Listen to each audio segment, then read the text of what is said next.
special power. Everyone has something they're passionate about. Everyone is a subject matter expert. Here at Nerdmasters, we help you share your expertise. In our digital world, we Toastmasters must master basic communication technologies in conjunction with speaking and leadership skills. We formed the Nerdmasters Advanced Club to expand our understanding of technology so we can better serve our clubs and our communities.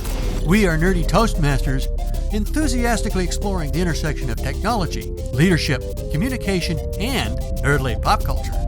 Welcome to the Nerdcasters podcast. Game begin. Thank you for joining us tonight. This is with the Nerdmasters and Nerdcasters podcast project. I am Distinguished Toastmaster Carolyn Curley, a past district director for District 32. Tonight, we welcome Troy Stevens, our Division A director. Troy, thank you so much for joining us tonight. Thank you for having me, Carolyn. It's a pleasure to be here. Now, as a leader, but more importantly, as a Toastmaster, why did you initially join? Thank you for that question. It's a really kind of a fun story. I had been working for the city of Tacoma for quite a few years, actually, and often was asked to present at city council. And for those of you who have been to a city council meeting or had the pleasure of speaking in front of a city council meeting, it can be very stressful. I did it enough just to feel uncomfortable. It didn't really give me enough practice to get better.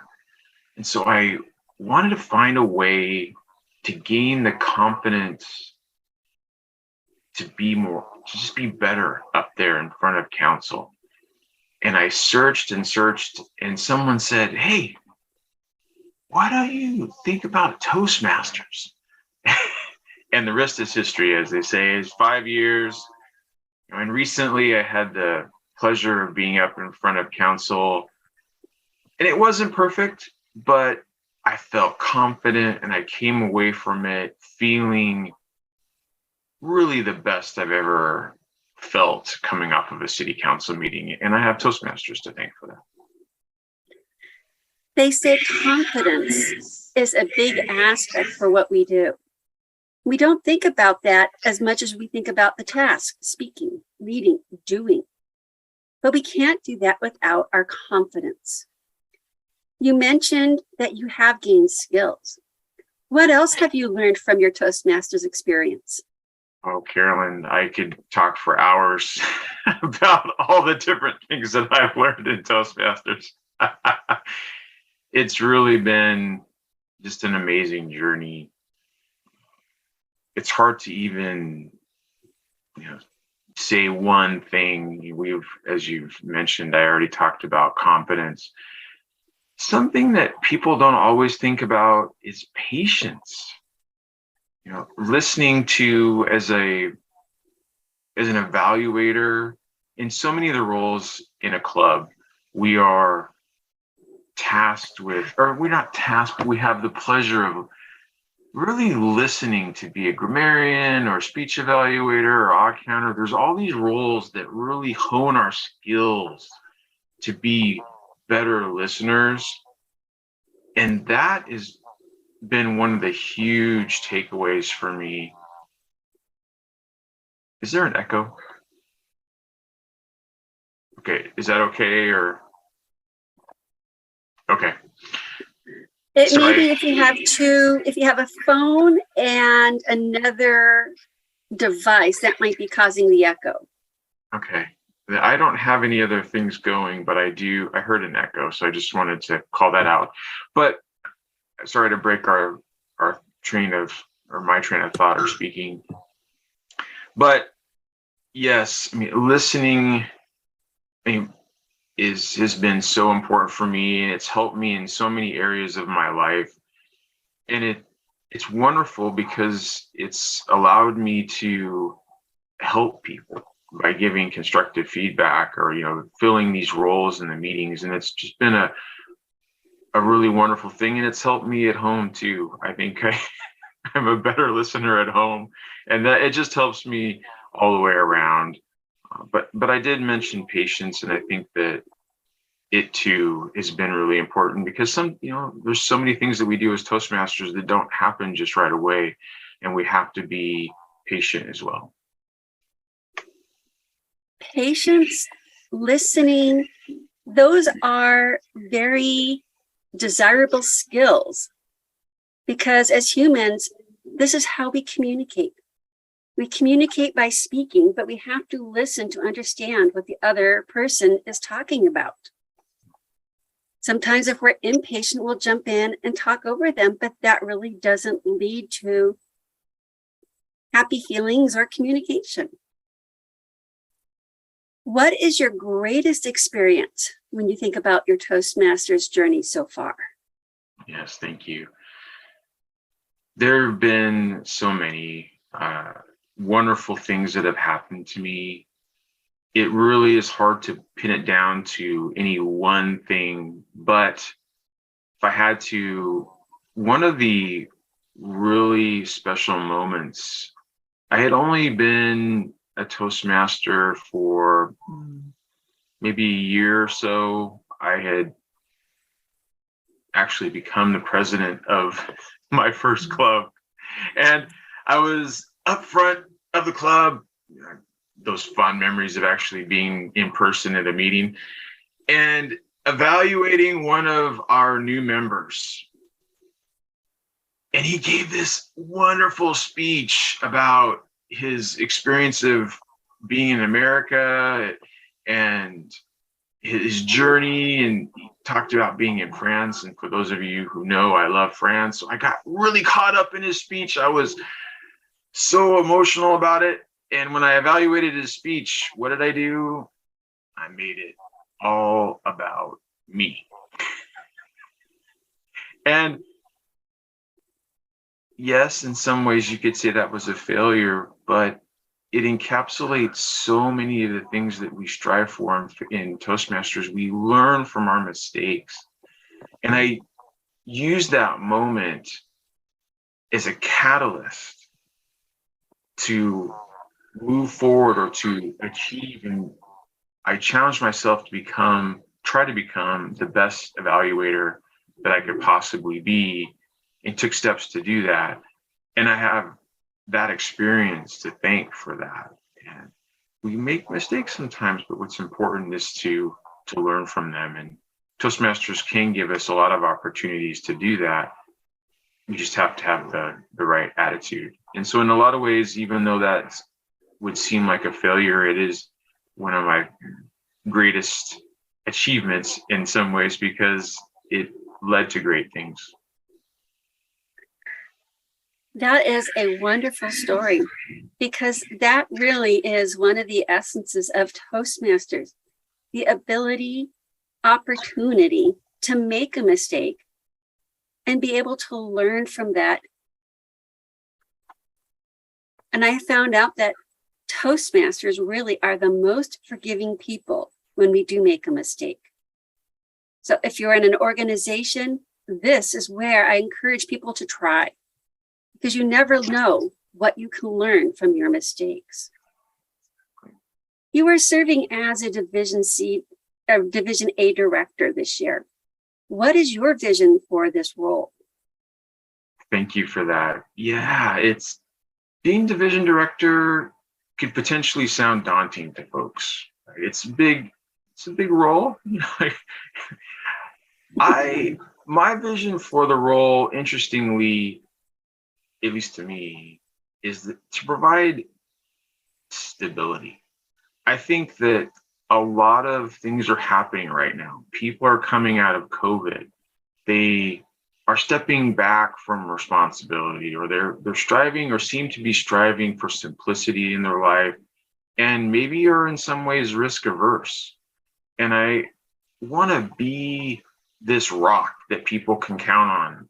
I want to be stability, but also inspire. In some ways it might seem paradoxical, but I want to be a resource and people to know that they can trust me and count on me to represent them and fight for them and be sort of that stability in this crazy time that we're in. That's what I want people to know or to feel. And that, yeah, I guess that really sums it up. I understand that. I know that in a crazy time with the role, you're really between the district trio and the area directors, that middle manager. And that's kind of a squishy role. Looking at it both ways, figuring out how to support it, and still moving forward. That really takes courage to step up and work on those skills. And I think you shared your vision very well. As a leader, and hearing from your area directors, your club members, what training ideas would you like available for our members in District 32? Yes, thank you. One of the things that comes to mind is that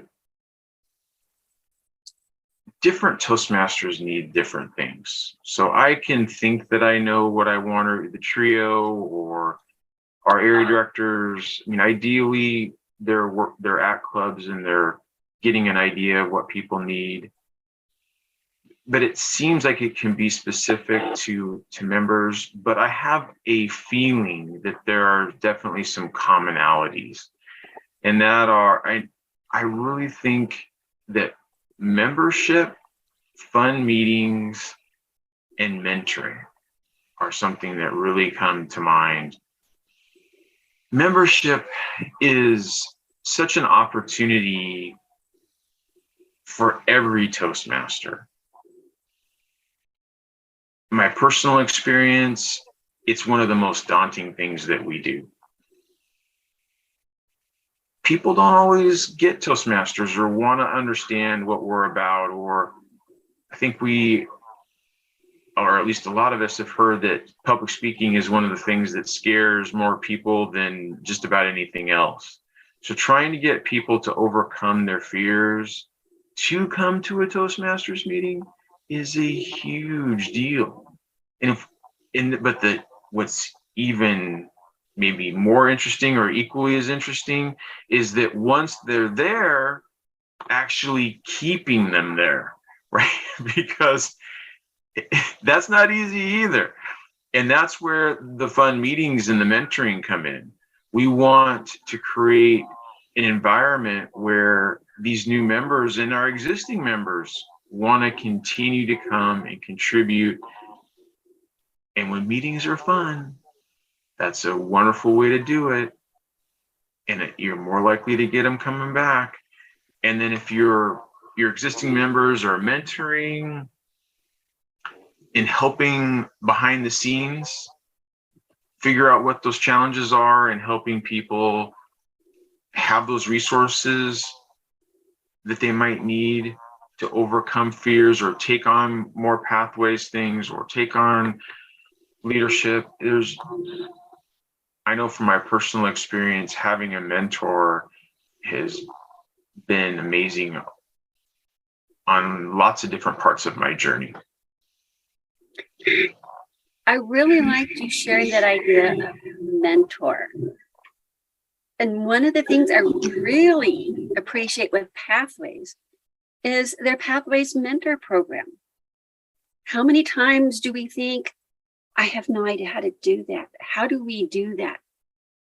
They have a path dedicated to helping us learn how to mentor someone else, how to support someone else better.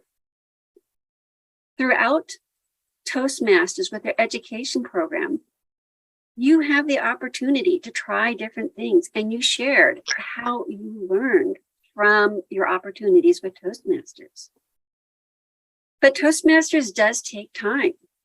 How do you balance your commitments to Toastmasters, your division, your clubs, along with your professional and personal life?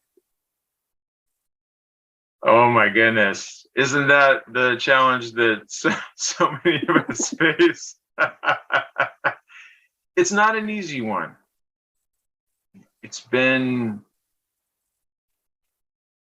challenging, but it's doable. And one of the ways that I like to do things is just breaking it down, keeping it simple, taking it one day at a time. I've had some fun books that have really helped me. There's this book called First Break the Rules by Marcus Buckingham that I really love. And he talks about sort of breaking things down. There are others. Gary Allen, I think his name's Gary Allen, wrote a great book about time management. I learned many years ago as part of my job to start breaking things down and taking it one step at a time. And I think with Toastmasters in life and work and the different responsibilities that we have, if every day we have a little list, whether we write it down or it's in our head, and we prioritize, we can make amazing things happen. Does it mean that I don't let people down sometimes, or that I don't make everyone happy? There's times that I have chats with my kids and they might not understand 100% of what I'm doing, but I want to be a good example to them. And sometimes that means that I need to put other people first. I have responsibilities, I have commitments, and that's really important too. And modeling that behavior is extremely important, as well as spending time with them, which I do as well. I think a Toastmaster or anyone can do just about anything they set their mind to if they're able to manage their time and prioritize and take risks.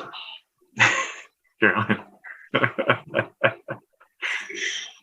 I think we all take a risk serving as a leader because we never know what is going to happen. We deal with people. People wind up in conflict because we have different ideas of what we want to do moving forward. You mentioned speaking in front of the city council and the chambers and having people yell at you, having to be able to understand where they want, what they want, and how to move forward. And it sounds like Toastmasters has given you a lot of confidence for dealing with that. What would you say to our members to encourage them to take on more roles outside of their clubs and with the leadership in District 32? Yeah, thank you. It's really easy to think that roles outside of your club are going to be overwhelming. And as I've alluded to in previous questions, if we can break things down, it makes things so much easier to take on. Toastmasters is probably not going to ask you to be the district director first. In fact, I think on the application, you have to have served in some roles before you take on the big role. Toastmasters does an amazing job of preparing us to succeed. And it does that by having you be an officer first, and then an area director, and then a division director, and then a district director. It models those steps. And if we can do that, if we can take those little smaller risks and learn, be willing to learn from our mistakes and recognize that there is no perfect. I think we live in a world where we're under so much pressure to be perfect all the time. And we don't have to be perfect. And it can prevent folks from taking the risks they need to take in their lives in order to achieve great things. We just have to let ourselves be imperfect sometimes in working towards greatness or working toward our goals. People will forget about your little story, things that didn't quite go well, and be like, oh my gosh, how did so-and-so achieve those things? They made it look like magic. But it's taking those little steps. And we just have to either internally inspire ourselves to go do that, or have mentors and others that help push us out. I like to say push us out of the nest, or get us out of our comfort zone. And amazing things can happen. Thank you for that. You talk about patience. You talk about imperfect. People are imperfect. And we are here because we are not perfect. We take the opportunity to try something new. And again, there's that tap on the shoulder and that push, you can do it. We may think we can't, but we really have the skills. And with Toastmasters, you're never alone in doing something. It is a team process. Troy, do you have any final comments for tonight? Well, thank you for having me, Carolyn. It really has been a pleasure. For folks who are thinking about leadership, I'd say push yourself out of the nest, take those risks, take those little baby steps. You'll be amazed at what you can do. And as Carolyn just said, it's a big family. We're here to help each other. In fact, we're doing it right now. We've got some training that we're working on, and we're working together, and it's really cool. And we build friendships and build strength, confidence, all these things we've been talking about tonight. And does it take time? And can it be kind of scary sometimes? You bet. But I find time and time again that every time I take those risks, it pays off. And I just kind of go, wow, did that just happen? Or when I look back on things, it's like, oh, wow. But it all took time, and a lot of patience, but absolutely worth it, and just a blast in having the opportunity to do it. So thank you. Thank you so much for your comments tonight, Troy. My pleasure. Whether you are a new Toastmaster, an experienced Toastmaster, taking on a challenge, whether in the club or beyond, you never know where Toastmasters can encourage you to grow. I thank you for joining us tonight from District 32. Check out our website, d32toastmasters.org. This podcast was brought to you by Nerdmasters. Our Nerdcasters work together to help you gain the confidence speaking to others online. With Nerdmasters, we know everyone has an inner nerd. We'll help you share your nerd with the world. Our meetings are held the first Wednesday of every month, beginning at 7:30 p.m. Pacific time. We encourage you to check out Nerdmasters online. I'm Carolyn Curley, and I thank Troy Stevens for joining us tonight. Behind the scenes, we had Merlin Miller serving as our Zoom master, and our editor, Marvin Wiley. Together, we are a team working together to bring our imperfect selves and our nerddoms to the world. Thank you for joining us. Whether you identify as a gamer, technology nut, or just have a commitment to studying how technology is changing and improving both leadership and communication, our Nerd Herd has a place for you. Find out more about us at our website, nerdmasters.org. Join us the first Wednesday of each month at 7 o'clock Pacific, and get to know us before our meeting starts promptly at 7:30. You will visit our club and enjoy it. Resistance is futile. Game over.